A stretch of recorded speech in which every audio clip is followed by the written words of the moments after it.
بل زما سوال دا دی چې نن سبا زمونږ په ټولنه کې نوی کول زمونږ چې کوم دی خپل ژبې سره خپل کلتور سره هغه مینه محبت نه لري چې کوم پکار دی، ځکه چې وایي کومه کام نه چې ژبه ورکه شي یا کام ورک شي. دې باره کې ستاسو څه خیالات؟ نو خبره خو ستا بالکل ټیک ده چې ژبه چې کومه ده نو دا صرف ژبه نی، دا د یو قام فرهنګ هم په دې کې، د یو قام ژوند جواک دود دستور، د هغوی ټوله ماضي، د هغوی تاریخ. نو چې کوم قام نه ژبه ورکه شي نو نه خپل تاریخ او خپل پرون هم یې ورک شي. نو چې د چا پرون نی نو دای نن هم نی، او چې د چا نن نی نو دای سبا هم نی. بله دا چې تاریخ چې دی نو دا د سړي حافظه وي. نو د ژبه صرف ژبه نه ده، دا د یو قام د ژوند جواک دودونه دستورونه د هغوی مقدسات د هغوی قدرونه هغه هر څه په هغه ژبه کې وي. یعنی ژبه داسې نه ده چې صرف مونږ وایو چې دا یو ذریعه ده، دا د دې قام د تهذیب د ټولو نه مضبوط داسې وګڼه چې دا د شا هډوکی دی د کلتور. او دا په خپل ځای باندې چې زه خو خیر لږ خوشبینه یم په دې سلسله کې چې زه ګڼم چې زمونږ ځوانان د دې باوجود هم چې پښتو ډوډۍ سره نه ده تړلې، پښتو روزګار سره نه ده تړلې، د دې باوجود چې پښتو چې کومه ده نو هغه لازمي ژبه نه ده. لکه اعلان خو تیر سرکار کړی دی او سرکار پې شوی هم دی، خو لا باقاعده طور په توګه باندې له استاز نه دی ورکړی او نه تر 12مه پورې هغه شان په سکولونو کالجونو کې لازمي شوی ده چې څنګه په کار ده، د آیین تقاضا ده. خو د دې باوجود هم زما خیال دی چې په لکونو داسې زلمي شته چې هغوی د پښتو شعر و ادب ته مایل شوي دي، د پښتنو شاعرانو سره مینه هم کوي. نو چې څوک د پښتنو شاعرانو و ادیبانو سره مینه کوي نو د هغه په دې خبره پوهیږي چې دا زما ژبه ده او دا زما د قام نماینده دی. نو زه خو دا خوشبینه یم چې انشاءالله داسې به کېږي. نور هم پاتې شوه دا چې ولې زمونږ چې کوم په پرایویټ سکولونو کې کوم ماشومان سبق وایي هغوی هلته په پرایویټ سکولونو کې پښتو نشته، د دې سره سره هلته پښتون کلچر هم نشته. لکه هغوی ته دا وایي ایجوکیشن دی ته وایي ته خپله استاذ چې ایډجسټمنټ ویت کلچر، یعنی د ایجوکیشن مختصر ترین تعریف دا دی چې یو بچی پیدا شي نو هغه داسې پیدا شوی چې لکه تا د لوزو مچوګبین په ګټه ویشتی او شوري، نو هغه داسې دنیا ته راغلی یو شوري د هغه دپاره یو هنګامۍ هغه هېڅ نه پیژني. دا مور پلار ړومبي استادان چې ده ته ړومبي رشتې ښیي، رو د ټولنې سره د هم آهنګي پیدا کیږي. نو دغه ټولنې سره او د ټولنه کې موجود کلتور سره د هم آهنګي د ایجوکیشن یعنی د ایڈجسټ کول د رویه هغې سره بدلول، ځکه چې دی خو بربند راغلی دنیا ته دته جامع هم ټولنه اچي. نو زما خیال دی چې ایجوکیشن چې کوم بنیادی مقصد دی هغه دلته خلکو نه دی پای، خلک نه دی پوهه چې د خپل ژبې او د خپل کلتور نه بچې واقف کول او هغې سره اشنا کول. نو د هغې د وجې نه زمونږ ځوانان چې کوم دي نو تر ډېره وخته پورې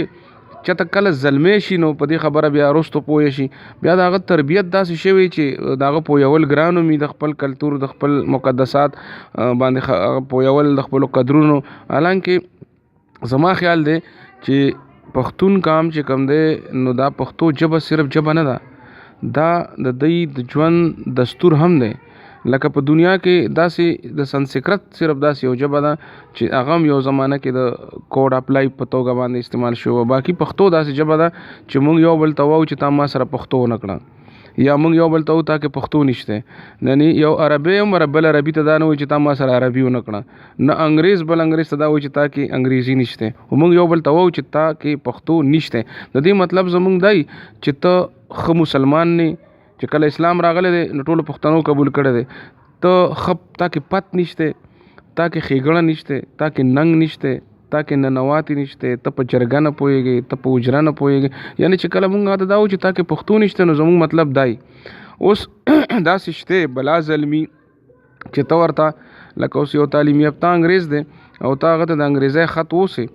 نو هغه داسې انګریز به پیدا نه کړي تعلیم یافته چې هغه درته وایي چې یاره که دا په پښتو یا په اردو کې وی نو ما به درته ویلی زه په انګریزۍ نه پوهېږم. خو داسې په لکونو ځوانان شته د بده مرغه چې تا هغوی له د پښتو خط اوسې نو هغه درته وایي چې یاره که په اردو یا په انګریزي کې وی نو زه ما به درته ویلی خو زه په پښتو نه پوهېږم. نو کوم زلمی چې دا وایي چې زه په پښتو نه پوهېږم نو د هغه دا هم صرف ژبه نه یادوي، هغه دا وایي چې زه په پت نه پوهېږم، زه په ښېګړه نه پوهېږم، زه په ننګ نه پوهېږم،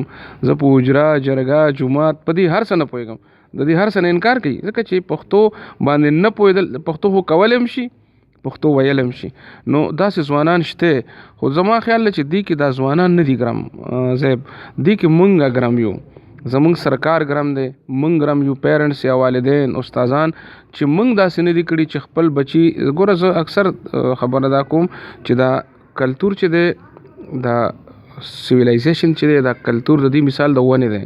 نو د دې جړې هم وي د دې تنه هم وي او د دې څانګې هم وي نو د دې دا جړې چې دي نو دا اوجره جومات جرګه دا د دې جړې دي د دې دا تنه چې ده نو دا د دې نن دی یعنی د دې پوهنتونونه د دې جدید د دې دا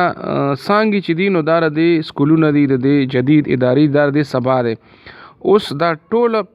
ټوله ونه چې ده نو دا د دې نمایندګي دا ونه چې ښکاري دا په ژبه کې ښکاري یعنی د دې ریفلیکشن چې دا په ژبه کې کېږي اوس که موږ په جړو کې ناست یو او موږ څانګې رد کوو نو دا هم ایریشنلزم دی خو که موږ په څانګو کې ناست یو جړې رد کوو نو دا تخریب دی زه اکثر ملګرو ته وایم چې خپل بچي به موږ په دې پوهیو چې د پرون په غیږ کې به د نن په لار سبا ته ځو یعنی که جړې نی نو هم دا ونه نشي ودرېدی که تنه نی نو هم نشي ودرېدی او که څانګې نی نو دې کې بیا فوټوسنتھیسس نه کېږي ضیاء طالب پکې نه کېږي بیا دا خوراک د دې مطلب دا چې د کام بچي چې دی هغې له داسې نصاب جوړول داسې کریکولم جوړول زه دې له راتلل مې غوښتل چې یو دا دی چې کوم ځوانان زمونږ د ژبې نه لرې دي نو د هغې قصور نه دی قصور زمونږ دا دی چې یو خو دا دی چې زمونږ کم دلته په پاکستان کې چې کومې قامي ژبې دي که پنجابي ده که سندي ده که سرایکي ده که بلوچي ده او که پښتو ده دا د قامونو ژبې دي دا ژبې دي دلته نورې ډېرې داسې ژبې دي چې ژبې نه دي د ژبو په نوم دي خو هغې ته بولي وایي ژبه هغې ته وایي چې هغه یو مخصوص جغرافیه لري خپل الفابیټ یا حروف تهجي لري د هغې شاته یو کلتور وي د هغې شاته کلتور سره د هغې خپل فولکلور وي اوس د دې نورو دا چې ما کومې ژبې وي د دې ټولو شته دا ټول څیزونه شته اوس شته نو دلته کې اردو د رابطې ژبه ده دا په خپل ځای ټیک ده خو د اردو شاته اردو کلچر نشته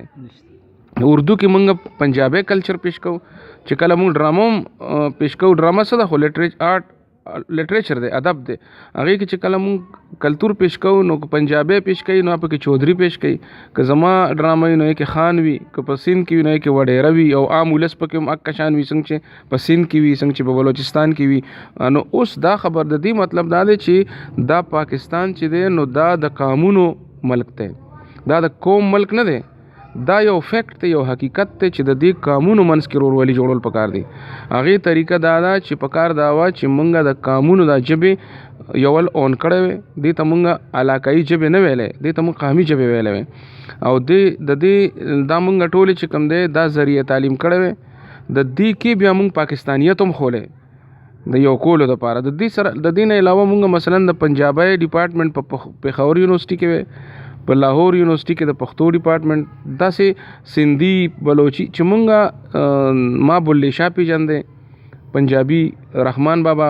خوشحال خان خټک پیژندې نو داسې به زمونږ منځ کې د ورورولي هم جوړېده بدقسمتۍ نه داسې خلکو چې کم حقیقتونه نو هغې شاته غورځولي دي نو یو خو نصاب کې نشته بیا دا چې پښتو یا دا چې کومې قامي ژبې دا ذریعه تعلیم نه دي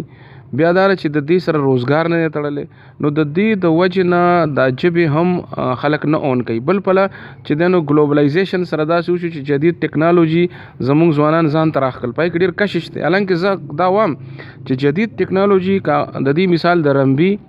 د لور او د چڼی دی د دې نه اخوا نه دی د څه ته چې انساني ژوند وایي هغه دې کې نه دی انساني ژوند ته دا سهولت ورکولی شي انساني ژوند ته دا مطلب دا چې تعالی آرام درکولی شي سکون څه ته چې ژوند وایي چې د ژوند خپل مقدسات وي د ژوند خپل قدرونه وي د ژوند خپل اصول وي هغه دې کې نه دي دا خو یو آله ده هغې آلې چې دی نو ژوند لاندې کړی دی او زموږ ځوانان هم قبضه کړي دي زه دا ګڼم چې دغه کم رمبی لور دی دا په خپل ځای ټیک ته دا د جدید رمبی لور دی دا جدید چڼی ده خو د دې دا مطلب نه چې دا ژوند دی ژوند خو ستا ځان له خپل تاریخ ته ستا خپل مقدسات دي ستا حجره ده جومات دی جرګه ده ننوات ده ستا خاندانی نظام دی یو بل سره ستا رشتې دي د پلار رور په حیثیت باندې نو دا ټیک ته چې د جدید ژوند تقاضي به سره هم په نظر کې ساتي خو لکه زمونږ چې کم خپل مقدسات دي هغه سوره زمونږ په ژوند کې مونږه په خپل نصاب کې شامل کړي دي هغه سوره زمونږ په میډیا باندې ښودلی شي نو زمونږ دا یو مسله ده چې مونږه د نقل په وجه باندې د نورو قومونو او د جدید تهذیبونو د اثر لاندې مونږ نه ورو خپل مقدسات او خپل ژوند مونږ نه خلاصيږي نو کله چې زمونږ د بچو نه خپل ژوند خلاص شي نو دا هغه مثال د کټ پتنګ دی هغه بیا هر چا ځان لونی ځکه چې دا هغه خو جوړی نشته کنه نو دا یو ډیره المناک خبر هم ده خو دا ذمہواری د سیاست مدار هم ده دا ذمہواری د ادیب او دغه دانشور او پوهان هم ده او دا ذمہواری د مور پلار هم ده چې خپل بچی کې نه هغه سره خبره وکي کم از کم اب تک یو ځل هو کې نه کونسلینګ وکي خپل تابع ویلي ګایډنس ان کونسلینګ چې کونسلینګ وکي دا ذمہواری زموږ د تعلیمي ادارو هم ده لکه د غټو ادارو د یونیورسيټو پوهنتونونو خو دا ټول چې په یو پیچ شي او د یو وای چې زما دا بچی چې دی نو چې دی زه اکثر بچو توام چې ستاسو په سر باندې د لا اله تاج وي ستاسو په یو لاس کې جدید علوم او په بل لاس کې پښتونولي وي نو تاسو زمونږ یې کدی کې یو شی ني نو بیا زمونږ نه کدا دوه سيزونه ني لکه مذهب دین ني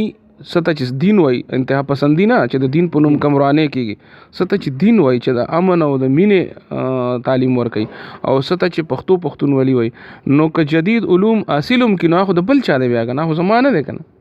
مطلب دا چې درې واړه سيزونه دا به الګ کیږي چې مونږ ټول په یو پیچ